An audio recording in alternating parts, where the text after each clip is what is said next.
Bonjour à tous, bonjour à toutes. Nous sommes très heureux de vous retrouver ici dans ce magnifique salon, salon Sian, salon de l'industrie. Ça y est, ça a démarré. Ok. Alors hier soir, dans ce même salon, mon ami Luc Martin de Andrade a lancé l'information concernant l'IATour, qui est une manifestation organisée par le MEDEF et Nouméoum. Et aujourd'hui, on va parler d'un autre sujet. On va parler du crédit d'impôt recherche. Alors, à la commission numérique et innovation du MEDEF 31, c'est un sujet qui nous a vite, comment dire, interpellés, hein, parce qu'on sait tous que l'importance du CIR dans ce pays, qui a été d'ailleurs instauré à une époque pour essayer de compenser la relative faiblesse des investissements français en R&D. Et on peut dire qu'aujourd'hui, ça représente à peu près 60% des aides à la recherche et développement, donc ce n'est pas une paille. Alors chaque année, c'est relativement mis en cause. On essaie de faire des rabots.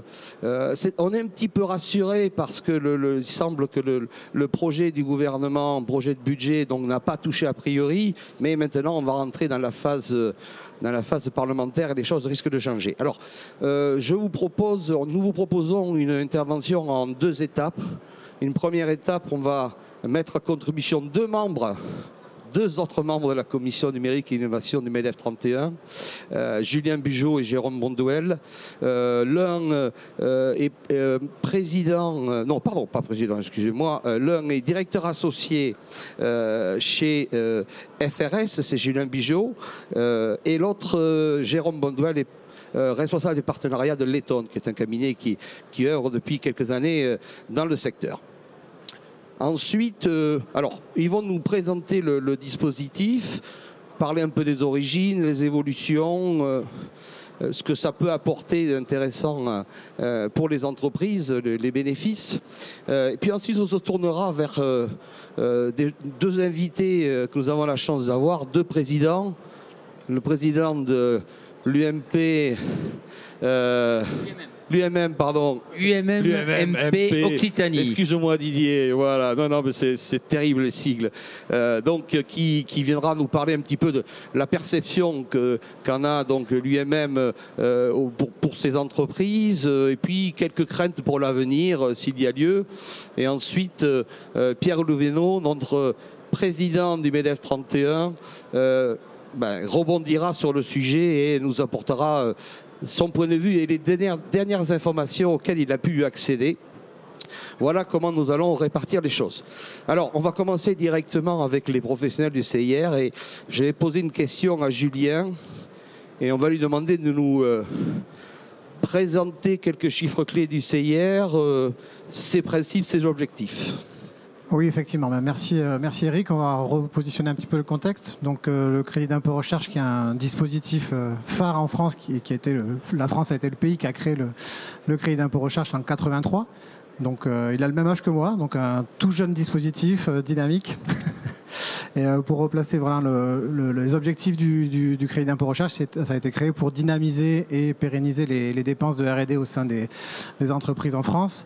Et il fonctionne comme tous les crédits d'impôt, hein, donc ça vient, c'est une déduction qui est faite de l'impôt via une partie des dépenses de R&D, de recherche et développement, qui ont été réalisées au cours de la dernière année civile. Donc, qu'est-ce qu'on entend par dépenses? Il y a différents types de dépenses qui sont éligibles, notamment les dépenses de personnel, les dépenses de dotation aux amortissements des équipements qui sont utilisés dans le cadre des projets de R&D. On peut citer également les dépenses de propriété intellectuelle. Je pense que Eric, tu en reparleras un petit peu plus tard. On a également les dépenses de sous-traitance pour des entreprises qui sont au préalablement agréées par le ministère de la Recherche et d'autres dépenses un peu plus annexes, type veille technologique par exemple. Petit focus important sur les dépenses de personnel, notamment pour la catégorie des jeunes docteurs qui bénéficient d'un bonus, on va dire, qui permet aux entreprises de faciliter leur embauche. Chiffre clé important, c'est que lors des 10 dernières années, ça a permis d'embaucher plus de 40%. On a une hausse de 40% des embauches de jeunes docteurs, donc c'est quand même pas négligeable sur ce créneau-là. Donc voilà un des effets très concrets du crédit d'impôt recherche. quelques chiffres, ça représente en termes de budget pour l'État 7 milliards d'euros environ, et la part des PME sur ces 7 milliards est d'environ 36%. Donc ça aussi c'est à prendre en compte dans la répartition grand groupe PME. Et dernier chiffre qui peut être très intéressant, c'est l'effet de levier que ça peut apporter, notamment avec 1 euro de CIR, ça va engendrer un accroissement de l'activité d'environ 4,6 euros. Donc on voit ici l'effet de levier assez important que peut générer ce dispositif auprès de toutes les entreprises. Jérôme, on va vous passer la parole, on va te passer la parole, pardon. Est-ce que tu peux nous présenter l'évolution du dispositif depuis sa création et puis essayer de combattre quelques idées reçues? Avec grand plaisir. Donc effectivement, comme l'a dit Julien, le CIR existe depuis 1983. La première grosse évolution qu'il a connue, c'est en 2013, donc sous le président Hollande, avec la création du C2I, Crédit d'impôt innovation, qui est le petit frère, on peut dire, du CIR, qui est exclusivement, par contre, il peut être obtenu uniquement par des PME. Donc c'est-à-dire que ça a été vraiment créé pour dynamiser l'innovation au sein des PME. Depuis 2018, on s'est rendu compte qu'il y avait par contre une recrudescence de contrôle, de plus en plus de contrôle, même sur des petits montants de CIR, C2I, avec la création, avec une systématisation chaque année d'un nouveau guide du CIR, qui va être un peu la bible du CIR concernant les évolutions fiscales qu'il va avoir chaque année. Celui-ci, donc, en son état actuel, a subi quelques évolutions, notamment en 2020 et 2021 successivement, avec tout d'abord une réduction des frais de fonctionnement que disait Julien. Donc, il va perdre un petit peu d'avantage, à peu près 8% de l'avantage qui est représenté avant. Et en 2021, c'est la fin des doublements, donc c'est assez brutal, la fin des doublements de la sous-traitance publique, donc qui était justement une incitation pour les entreprises privées à faire appel à la recherche publique. Il a été remplacé par le CICO, Crédit d'impôt collaboratif, qui est, on peut faire un constat maintenant avec un peu de recul, un échec sur malheureusement les peu d'exemples qu'on a vu mettre en place depuis quelques années. Donc voilà, il a beaucoup évolué, donc ça vous permet de comprendre que effectivement le CIR et le C2I ont subi déjà quelques évolutions depuis des décennies. Maintenant, on va parler du projet de loi finance. Alors je tiens quand même à faire un gros focus sur ce terme, c'est un projet de loi, ce n'est pas une loi finance qui a été appliquée. La dernière grosse loi finance qui a vraiment réalisé des gros changements au niveau du CIR et du C2I, c'était en 2023. Celui-là devrait être un gros millésime en termes de changement et d'évolution sur le crédit d'impôt recherche et innovation. Donc le CIR, de ce qu'on peut en dire, c'est que théoriquement, des informations qu'on a, il ne devrait pas avoir de grosses modifications. Donc il n'y a pas eu de grosses propositions de modifications sur son état actuel. La chose celui qui va être le plus en péril, c'est le crédit d'impôt innovation. Malheureusement, c'est ce qu'on disait, c'est celui qui est destiné aux PME, TPE de notre pays. Donc malgré une revalorisation récente qui est passée de 20% de crédit d'impôt à 30% récemment, il n'est pas reconduit théoriquement sur le papier puisqu'il se termine, et c'était validé dans la dernière loi finance de 2023, le 31 décembre 2024, donc dans quelques semaines. Mais il devrait faire l'objet de plusieurs amendements pour le prolonger. Des informations qu'on a aujourd'hui, ça peut évoluer. Idem pour le statut JEI, Jeune Entreprise Innovante, que certains connaissent, donc qui est à destination des toutes jeunes pépites de la tech, de l'innovation. Donc là aussi, c'est un dispositif qui permettait de se lancer dans le monde de l'innovation, de la R&D, qu'on soit issu du monde universitaire, qu'on ait une technologie disruptive qu'on souhaite lancer sur le marché. Théoriquement, il est maintenu jusqu'au 31 décembre 2025. Il devrait donc pas avoir de gros changements sur la loi finance 2025, mais peut-être sur la prochaine, 2026. Les idées reçues, donc tu m'as demandé de faire un petit rappel des idées reçues qu'on a sur le CIR, C2I. Déjà, le CIR est réservé qu'aux grandes entreprises. Alors, le CIR et le C2I, il faut bien distinguer les deux. Aujourd'hui, il est utilisé à 84% par des PME, TPE. Donc c'est-à-dire que c'est quand même factuellement un dispositif qui sert nos petites et moyennes entreprises. Par contre, effectivement, la créance, comme l'a dit Julien, n'est que de 36%. Donc sur les 7 650 millions d'euros donnés par l'État sur le CIR, seulement 36% est dédié à ces petites entreprises. On peut dire aussi, le CIR, le C2I, ça sert encore on en fait bénéficier aux banques et aux assurances. C'est une idée reçue très très mauvaise puisque c'est seulement 2% du CIR qui leur est disposé. Aussi, on se rend compte que malgré de plus en plus de contrôles, comme je disais depuis 2018, notamment les DIC, demandes d'informations complémentaires, qui sont quasi devenues systématiques pour un nouveau déclarant de CIR C2I. Donc c'est-à-dire que les contrôles sont plus des contrôles inopinés mais systématiques. Ça ne veut pas dire qu'il y a plus de redressement. Aujourd'hui, on estime à un peu plus de 2% le nombre de dépôts de CIR qui sont redressés chaque année. Donc voilà, donc pour conclure, notre dispositif il est maintenant plus que quarantenaire. Il a fait ses preuves, c'est aujourd'hui une force pour la France de se distinguer sur un paysage économique européen et mondial très compétitif. Ça permet donc de recruter, comme on disait, des jeunes docteurs, de déposer des brevets. Et on a été, durant toutes ces années, copié par nombreux de nos voisins en Europe, notamment l'Allemagne encore en 2019, qui a clairement fait un copier-coller de notre dispositif, et les pays scandinaves qui s'y intéressent de plus en plus. Donc, voilà, en conclusion, sauvons ce super dispositif. Sauvons le soldat CIR. Mais très clairement, il avait été créé parce qu'on avait fait le constat que la R&D en France, on avait du retard.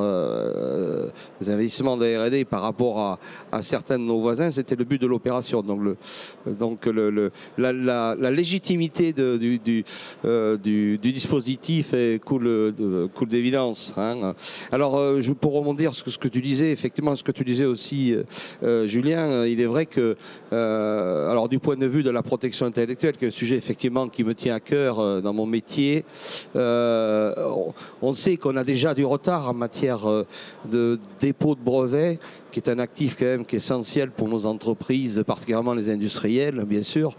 On a déjà du retard. Si on avait dû perdre... Alors, je dis si, rien n'est encore fait parce que maintenant c'est le Parlement qui va parler, mais si on avait retiré du dispositif les dépenses de brevets, je pense que ça aurait eu des conséquences assez dramatiques. Merci de vos contributions, on reviendra vers vous très vraisemblablement plus tard.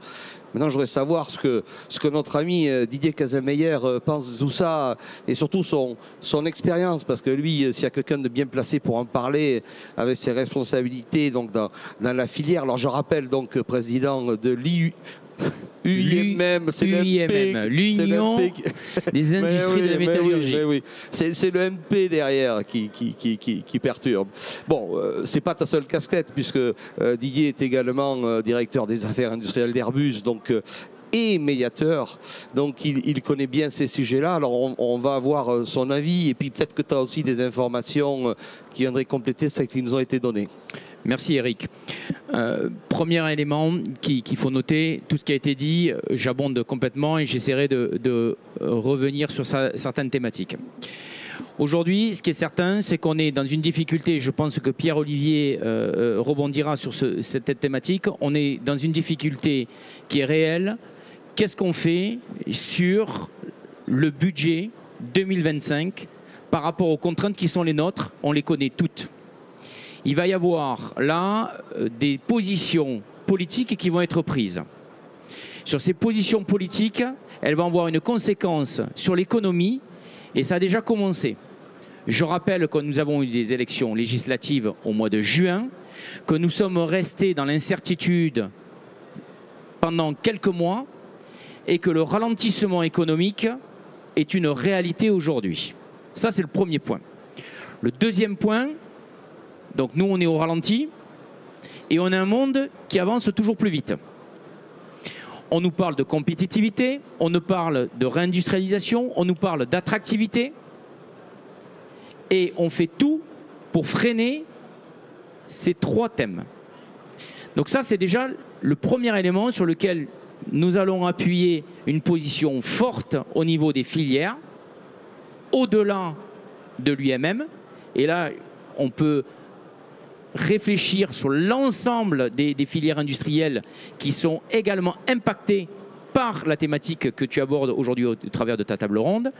Et on compte également sur les syndicats patronaux pour qu'ils puissent appuyer en disant ne faisons pas l'erreur que nous avons fait il y a quelques mois en éliminant de nos formations académiques les mathématiques qui ont eu des conséquences qu'on ne mesure pas encore en totalité aujourd'hui et ni demain. Donc ces décisions politiques sont des décisions importantes et on en a pour preuve quoi? Je reviens sur un élément important. Une industrie est forte par quoi? Par son savoir-faire et sa technologie.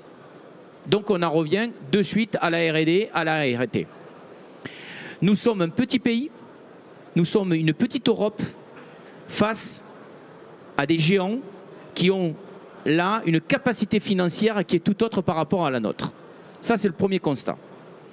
Deuxième constat, quand on dit que les entreprises françaises n'investissent pas dans la R&T, faux. Faux. On est passé sur cette thématique de 2,06%, je suis très très précis, de PIB en 2007, avant la réforme, à 2,35% aujourd'hui. Donc on voit qu'on a été en pleine croissance.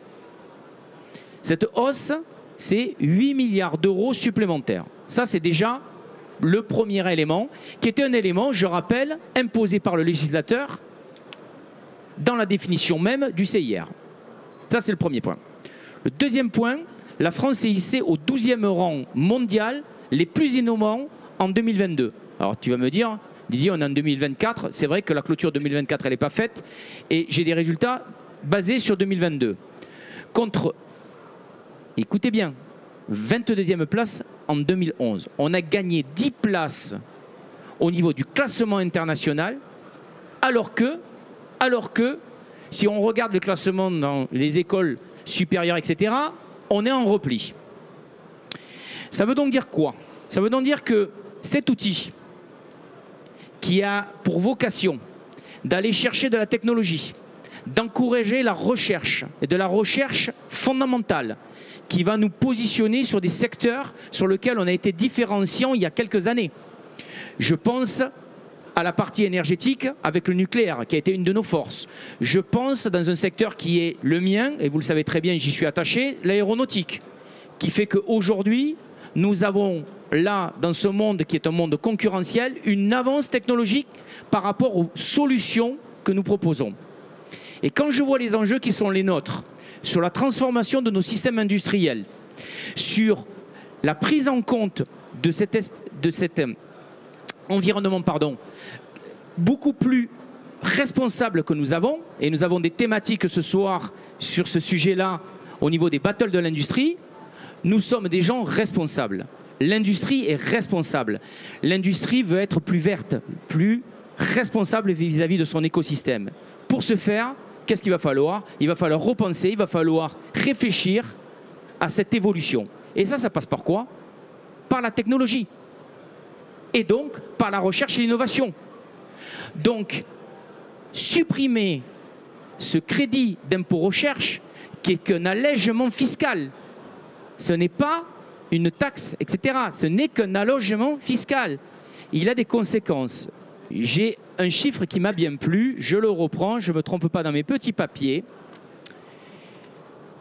Vous allez noter qu'un chercheur français qui coûte 100 en brut chargé, sans CIR, son coût est réduit à 72 grâce à cet outil, alors qu'il est positionné à 91 en Allemagne, 85 en Belgique, 79 au UK, et quand on se projette sur les États-Unis, il est à 133. Je pense que la démonstration est simple, c'est-à-dire que c'est un outil d'accélération qui permet à notre recherche et à nos technologues d'être créatifs. Donc ce CIR, il exerce quoi? Une force d'entraînement majeure dans l'écosystème, aussi bien sur les grands donneurs d'ordre, mais pas que. Tout à l'heure, tu le disais bien. Aujourd'hui, arrêtons de croire que seuls les grands comptes peuvent bénéficier. C'est faux.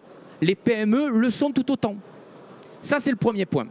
Le deuxième point qui est important dans notre écosystème, on cherche aujourd'hui à attirer des talents. L'attractivité des métiers, ça va venir sur quoi? Ça va venir sur les solutions techniques qu'on va déployer.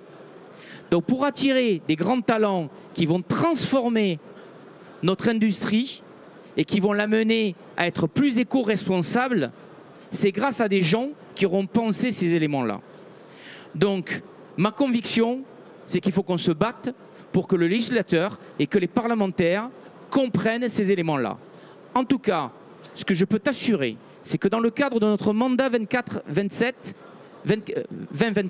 et 2027, c'est-à-dire les 3 ans qui arrivent devant nous, nous avons décidé au niveau de l'UMM-MP Occitanie de balayer au niveau du territoire tout l'ensemble de l'écosystème qui inclut notamment nos parlementaires pour qu'on leur explique nos enjeux. Quels sont-ils?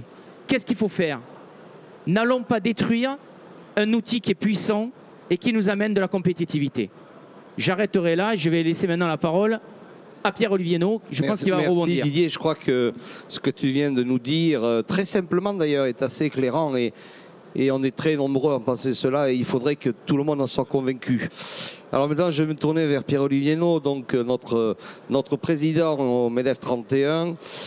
Pierre-Olivier, qu'est-ce que tu peux nous dire? Quelles sont les informations auxquelles tu as pu accéder sur l'avenir du dispositif? Et puis, quels sont les scénarios possibles qu'on peut envisager si des modifications venaient à apparaître? On parlait tout à l'heure des dépenses de brevets, mais il y a aussi les avantages liés au recrutement des jeunes doctorants. Alors merci beaucoup Eric. D'abord CQFD, Didier a tout expliqué parfaitement, preuve à l'appui, chiffres à l'appui. Merci beaucoup messieurs, c'est extrêmement clair et précis. Je crois qu'une nation qui ne veut plus d'industrie, une nation qui ne veut plus d'innovation, qui ne veut plus d'étudiants qui s'intéressent à ça, n'a qu'une chose à faire aujourd'hui, c'est supprimer un outil comme le CIR.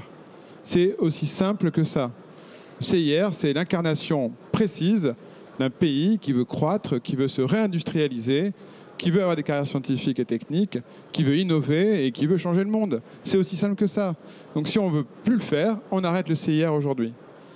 Concrètement, ce qui se passe, oui, on a un problème budgétaire et on est très inquiet sur plusieurs lignes d'aide aux entreprises. On a rapidement évoqué la question de la formation. On a une grande inquiétude sur le financement de l'apprentissage.